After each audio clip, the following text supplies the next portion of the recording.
जो सरकार नौकरी देने की बात कह रही थी और फौज की पक्की नौकरी की बात करती थी,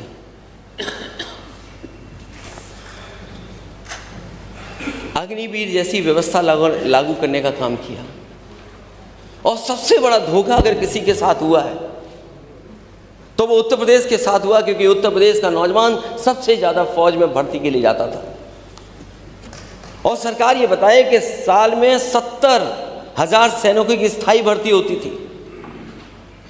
ये डॉक्यूमेंट मेरा नहीं है, ये सरकारी डॉक्यूमेंट है। 70,000 सैनिकों की स्थायी भर्ती होती थी और जिसमें 80% से अधिक पिछड़े, दलित और आदिवासी समाज के युवा सेना में भर्ती होते थे। सैनिकों को अच्छा वेतन, मेडिकल सुविधा, पेंशन सुविधा मिलती थी। सैनिकों के परिवार और परिजनों के जीवन में खुशहाली और समृद्धि रहा करती थी। ये जानबूझ करके सरकार ने इसलिए किया है जिससे पीडीए के लोग और पीडीए के लोगों के घर में खुशहाली ना आ जाए।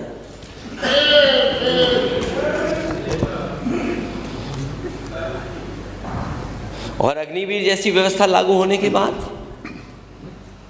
70,000 की बजाय अब केवल 40,000 भर्ती होंगे। 4 साल के प्रशिक्षण के बाद लगभग 11,000 युवाओं को स्थायी नौकरी दी जाएगी और लगभग 35,000 युवाओं को सेना से बाहर निकाल दिया जाएगा। जो 35,000 युवा 4 साल के बाद निकाल दिए जाएंगे, उन्हें ना तो पेंशन दी जाएगी और ना तो कोई मेडिकल सुविधा दी जाएगी। ये डबल इंजन की सरकार आखिरकार क्या कर रही है? और अध्यक्ष महोदय, अभी कुछ दिन पहले अग्निवीर का एक नौजवान शहीद हुआ था। जब वो अपने घर पहुंचा था तो कोई सरकार का इंतजाम नहीं था। जिस सम्मान के साथ कभी समाजवादी पार्टी के समय पर नेताजी ने जो फैसला लिया था कि फौज का व्यक्ति, अगर फौज का जवान अगर घर जाएगा तो पूरे सम्मान के साथ जाएगा और बजट का कितना भी पैसा खर्च करना पड़ेगा तो सरकार खर्च करेगी। लेकिन जब पहला अग्निवीर शहीद हुआ, उसको वो फौज का सम्मान नहीं मिला जो मिलना चाहिए था उसको।